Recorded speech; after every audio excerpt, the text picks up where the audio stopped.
সম্মানিত উপস্থিতি, এই শিরকিয়াতের গুনাহ থেকে বাঁচার জন্য পৃথিবীতে যত নবী রাসূল পৃথিবীতে আসছে সমস্ত নবী রাসূলদেরকে আল্লাহ নির্দেশ দিয়েছিলেন যে তোমরা শিরক করবে না। সূরা জুমারের 65 নম্বর আয়াত আল্লাহ পাক বলেন, ওয়ালাকাদ উহিয়া ইলাইকা ওয়া ইলাল্লাযীনা মিন ক্বাবলিক লাইন আশরাকতা লায়াহবাতান্না আমালুকা ওয়া লাতাকুনান্না মিনাল খাসিরিন। আল্লাহ পাক বলেন, ওয়ালাকাদ উহিয়া ইলাইকা, নবী হে আপনার প্রতি আমি ওহী করলাম, প্রত্যাদেশ করলাম। এবার আল্লাহ রাব্বুল আলামিন আমার রাসূলকে আরো গুরুত্ব সহকারে বোঝানোর জন্য আল্লাহ রাব্বুল আলামিন বলেন, শুধু আপনার উপরেই আমি এই ওহী নাযিল করি নাই, শুধু আপনার উপরে এই আদেশ আমি দিই নাই, বরং আপনার পূর্বে যত রাসূল নবী পৃথিবীতে এসেছিল, যত নবী রাসূল পৃথিবীতে এসেছিল প্রত্যেকটা নবী রাসূলের উপর আমি এই কথাটা ওহী দ্বারা জানিয়ে দিয়েছিলাম। সেটা ওয়া ইলাল্লাযীনা মিন ক্বাবলিক, আপনার পূর্বে যত নবী রাসূল আছে সকলের উপর আমি কি করেছিলাম? ওহী করেছিলাম। কি ওহী করেছিলাম? লাইন আশরাকতা লায়াহবাতান্না আমালুকা ওয়া লাতাকুনান্না মিনাল খাসিরিন। যদি আল্লাহ তাআলার সাথে তুমি শিরকে নিমজ্জিত হও, আল্লাহর জাত এবং সিফতের সাথে শিরক করো, আল্লাহর ইবাদতের ক্ষেত্রে শিরক করো, আল্লাহর রুবুবিয়তের ক্ষেত্রে শিরক করো, আল্লাহর উলুহিয়াতের ক্ষেত্রে তুমি শিরক করো, যেভাবে আল্লাহ তাআলার কাছে তুমি শিরক করো আল্লাহর সাথে, সেটা আংশিক করো অথবা বেশি করো অথবা কম করো, কিঞ্চিত করো, যে প্রকারেই করো, কোনোভাবে যদি আমার সাথে শিরক করো, হে নবী আপনার উপর আমি ওহী অবতীর্ণ করেছি, আপনার পূর্বে যে নবী রাসূল আসছে তাদের উপর আমি ওহী অবতীর্ণ করছি, এ বলে ওহী অবতীর্ণ করেছি। সেটা কি? লাইন আশরাকতা লায়াহবাতান্না আমালুক, আমার সাথে যদি কেউ শিরকে লিপ্ত হয়, আমার সাথে কেউ শিরক স্থির করে, তাহলে তার যত আমল আছে, যত কর্ম আছে, সমস্ত কর্ম এবং সমস্ত আমলকে আমি বরবাদ করে দেব, বাতিল করে দেব। লা ইয়াহবাতান্না আমালুকা, আমি সমস্ত আমলকে আমি বরবাদ করে দেব। এটা শুধু আপনাকে বলি নাই, আপনার পূর্বে যত নবী রাসূল আছে সকলকেই এই কথা বলছি, এভাবে আমি ওহী নাযিল করছি। লাইন আশরাকতা লায়াহবাতান্না আমালুকা ওয়া লাতাকুনান্না মিনাল খাসিরিন। আর এই শিরকে যদি নিমজ্জিত হও, নবীকে বলছে আপনি যদি শিরকে লিপ্ত হন, আপনি যে নবী আপনার আমলটাও আমি বরবাদ করে দিব। সুবহানাল্লাহ, আল্লাহর কত পাওয়ারফুল কথা যে আপনার আমল, স্বয়ং আপনি নবীও যদি আমার সাথে শিরক করেন, আপনার আমলগুলো আমি ধ্বংস করে দিব, কিচ্ছু রাখবো না। ওয়া লাতাকুনান্না মিনাল খাসিরিন। আর যখন আমি আপনার আমলকে ধ্বংস করে দিব, তখন আপনি ক্ষতিগ্রস্তদের একজন হয়ে যাবেন, বাঁচার পথ নাই, আপনি ধ্বংস হয়ে যাবেন, ক্ষতিগ্রস্তদের অন্তর্ভুক্ত হবেন। তার কথা আল্লাহ রাব্বুল আলামিনের কথা। তাহলে বোঝা গেল কোনো ব্যক্তি যদি শিরক করে, তাহলে তার যত ভালো আমল আছে আমলগুলো কি করেন আল্লাহ পাক? ধ্বংস করে দেন। আর ধ্বংস করে দেওয়ার পর খাসিরিনদের অন্তর্ভুক্ত করেন, ক্ষতিগ্রস্তদের অন্তর্ভুক্ত করেন, কেউ যদি শিরকে লিপ্ত হয়। 2 নম্বর, আল্লাহ রাব্বুল আলামিন সূরা নিসার 116 নম্বর আয়াতে বলেন, ইন্নাল্লাহা লা ইয়াগফিরু আন ইউশরাকা বিহি, নিশ্চয় আল্লাহ ক্ষমা করবেন না, আন ইউশরাকা বিহি, কেউ যদি আল্লাহর সাথে শিরিক করে, শিরিক স্থাপন করে, তাকে আল্লাহ রাব্বুল আলামিন বলেন তাকে আমি কখনোই ক্ষমা করব না। ويغفر ما دون ذلك لمن يشاء ويغفر ما دون ذلك لمن يشاء এছাড়া যাকে ইচ্ছা তাকে আমি ক্ষমা করে দিতেও পারি। আমার ইচ্ছা, শিরিক ব্যতীত যত গুনাহ তুমি করো, যত পাপই আমার কাছে নিয়ে আসো, যে কোনো পাপ আমি ইচ্ছা করলে ক্ষমা করে দিব, কিন্তু আমি শিরিক ক্ষমা করব না, শিরিক গুনাহ ক্ষমা করব না। তাহলে এক নাম্বার শিরকের ক্ষতি হলো কি? এক নাম্বার শিরকের ক্ষতি হলো কেউ যদি আল্লাহর সাথে শিরক লিপ্ত হয়, তার জীবনের আমলগুলো বরবাদ করে দেওয়া হবে, ধ্বংস করে দেওয়া হবে।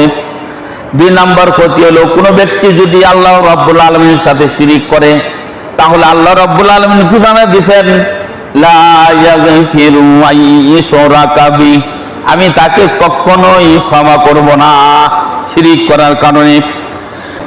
এই পৃথিবীর মানুষ শুনে রাখো, কোন ব্যক্তি যদি আমার সাথে শিরক লিপ্ত হয়, তার তিন নাম্বার ক্ষতি হবে মাই ইশরিক বিল্লাহি ফাকাদ হারামাল্লাহু আলাইহিল জান্নাহ। মাই ইশরিক বিল্লাহ, কেউ যদি আল্লাহ পাকের সাথে শিরকে লিপ্ত হয়, কেউ যদি আল্লাহর সাথে শরীক করে, ফাকাদ হারামাল্লাহু আলাইহিল জান্নাহ, আমি রব্বুল আলামিন তার জন্য চিরতরে জান্নাতকে হারাম করে দিব। এবার আল্লাহ রব্বুল আলামিন বলেন ওয়ামা ওয়াহুন নার, আর আমি রব্বুল আলামিন বলে দিলাম যে আমার সাথে শিরিক করবে তার জন্য জান্নাত হারাম। আবার ওয়ামা ওয়াহুন নার, তার বাসস্থান হবে জাহান্নাম। ওয়ামা লিয-যালিমিনা মিন আনসার, জালেমদের জন্য কোনো সাহায্যকারী নেই।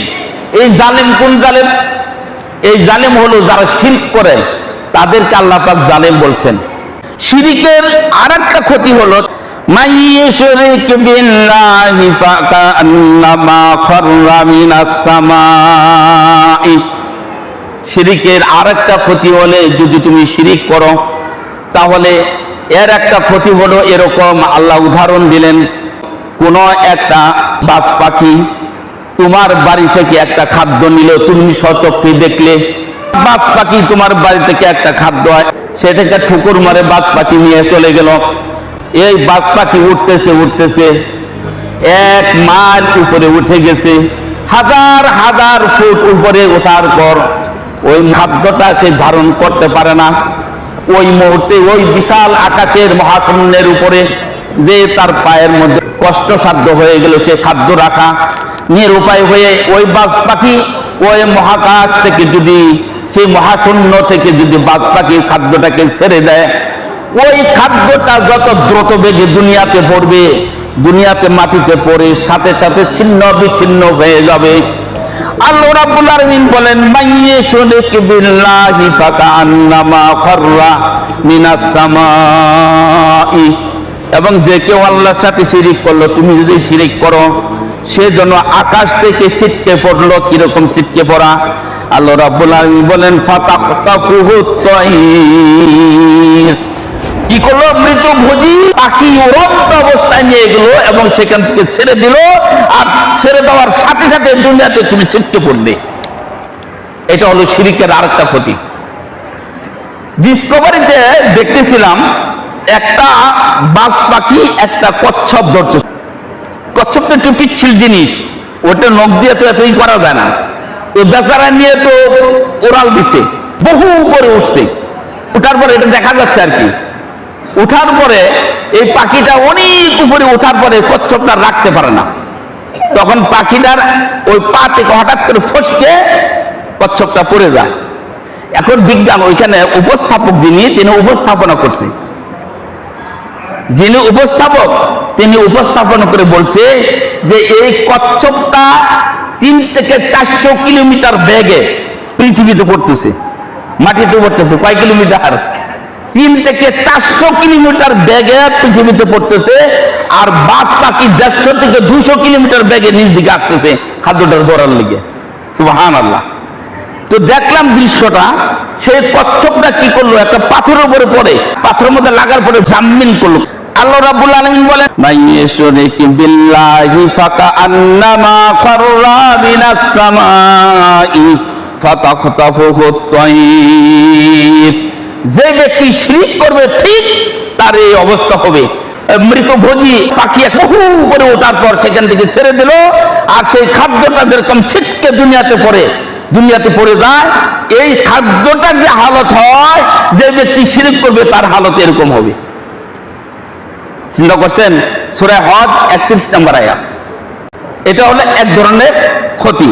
4 নম্বর ক্ষতি আল্লাহ রাব্বুল আলামিন বলেন, মা কানা লিন-নাবিয়্যি ওয়াল-লাযীনা আমানু আন ইস্তাগফিরু লিল-মুশরিকিনা ওয়ালাউ কানু উলি কুরবা মিন বা'দি মা তাবায়্যানা লাহুম আন্নাহুম আসহাবুল জাহিম। আল্লাহ রাব্বুল আলামিন বলেন, হে নবী আপনি জানুন, এবং মুমিন যারা আছো, যারা কালেমা পড়ে মুসলিম হয়েছে তারাও জানো। আল্লাহ বলেন, মা কানা লিন-নাবিয়্যি ওয়াল-লাযীনা আমানু, যারা ঈমান আনছে এবং নবী এবং ঈমানদাররা তোমরা শুনে রাখো, আইয়াস্তাগফিরু লিল মুশরিকিন, মুশরিকদের জন্য দোয়া করা হারাম। আইয়াস্তাগফিরু লিল মুশরিকিন, তার জন্য শিরক করার কারণে এই মুশরিকের জন্য তুমি ইস্তেগফার করতে পারবে না। আইয়াস্তাগফিরু, ইস্তেগফার করতে পারবে না, মুনাজাত করতে পারবে না, দোয়া করতে পারবে না। যদিও তোমার পিতা হোক, যদিও তোমার মাতা হোক, যদিও তোমার সন্তান হোক, তোমার নিকটতম আত্মীয় যদি হয়ে থাকে, শিরিক অবস্থায় যদি সে মারা যায়, শিরিক করা অবস্থায় যদি মারা যায়, এই ব্যক্তির জন্য তুমি জানাজা পড়তে পারবে না। আইয়াস্তাগফিরু লিল মুশরিকিন, কেউ যদি আমার সাথে শিরিকে লিপ্ত হয়, তার জন্য দোয়া করা হারাম, জানাজার পড়া হারাম। কেননা জানাজার মধ্যে আমরা যে দোয়া করি, দোয়াটার ভিতরেও কি আছে? ইস্তেগফার আছে, দোয়া আছে।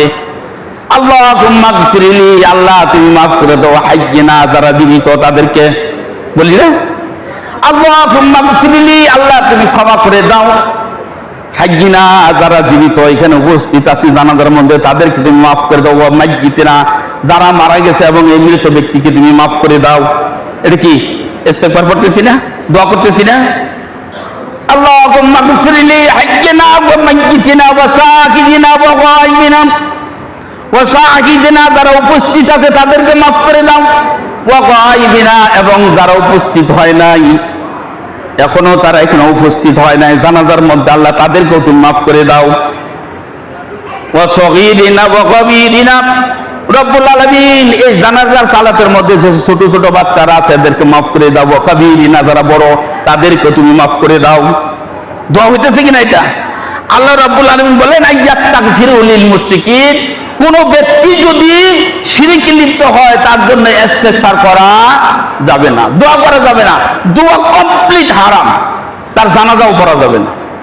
পৃথিবীর ভিতরে এমন একজন নবী এসেছিলেন, তিনি শুধু নবী না, তিনি ছিলেন রাসূল। তিনি শুধু রাসূলই না, ওনার পরে যত নবী রাসূল, লক্ষ লক্ষ নবী রাসূল পৃথিবীতে আসছে, সমস্ত নবীদের পিতা হিসেবে আল্লাহ পাক কবুল করেছেন। তার নাম কি বলেন তো? ইব্রাহিম আলাইহিস সালাম। ইব্রাহিম আলাইহিস সালামকে বলা হয় আবুল আম্বিয়া। গোটা পৃথিবীর যত নবী রাসূল আছে সমস্ত নবীদের বাবা। সুবহানাল্লাহ, এত বড় নবী, এত বড় জলিলুল কদর নবী।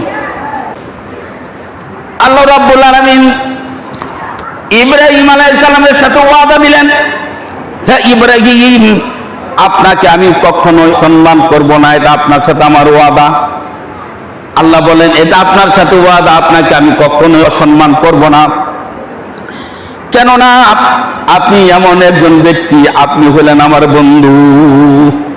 আপনি কি আমার বন্ধু। ইত্তাখাযাল্লাহু ইব্রাহিমা খালিলা, হে ইব্রাহিম তুমি আমার বন্ধু। কোন জায়গায় আল্লাহ পাক বলে নাই ইত্তাখাযাল্লাহু মূসা খালিলা, বলে নাই। কোথাও বলে নাই ইত্তাখাযাল্লাহু ঈসা খালিলা, বলছে আল্লাহ রাব্বুল আলামিন বলছে ইত্তাখাযাল্লাহু ইব্রাহিমা খালিলা। ইব্রাহিম তুমি আমার বন্ধু। বন্ধু তো সবাই, যত নবী রাসূল আছে সব আল্লাহর বন্ধু, ঠিক না? কিন্তু বন্ধু হলেও বন্ধুর উপাধি পাইছে ইব্রাহিম আলাইহিস সালাম। আল্লাহ রাব্বুল আলামিন কোরআনে কারিমের মধ্যে বলেন ইত্তাখাযাল্লাহু ইব্রাহিম খালিলা, ইব্রাহিম আমার বন্ধু। কেমন বন্ধু চিন্তা করেন, যে বন্ধু পৃথিবীর যত মানুষ মুহাম্মদ সাল্লাল্লাহু আলাইহি ওয়াসাল্লাম থেকে আরম্ভ করে কিয়ামত পর্যন্ত যত মুসলমান পৃথিবীতে আসবে, যত মুসলিমরা সালাত পড়বে, সালাতের মধ্যে ইব্রাহিমের নামটা বলতেই হবে। আল্লাহুম্মা সাল্লি আলা মুহাম্মাদিন ওয়া আলা আলি মুহাম্মাদ কামা সাল্লাইতা আলা ইব্রাহিম, কামা সাল্লাইতা আলা ইব্রাহিম, কিয়ামত পর্যন্ত থাকবে এই নামটা। সুবহানাল্লাহ। বাপের নাম আগে বলে না, সন্তানের নামই আগে বলে। আগে জিজ্ঞেস করে আপনার নাম কি, আমার অমুক। তোমার বাপের নাম কি, তাই না? রাসূল সাল্লাল্লাহু আলাইহি ওয়াসাল্লামের নাম আগে উল্লেখ করেছেন, আল্লাহুম্মা সাল্লি আলা মুহাম্মাদিন ওয়া আলা আলি মুহাম্মাদ, আগে মুহাম্মদ, কামা সাল্লাইতা আলা ইব্রাহিম। আল্লাহ কোথাও বলে নাই কামা সাল্লাইতা আলা ঈসা, কামা সাল্লাইতা আলা দাউদ বলছে।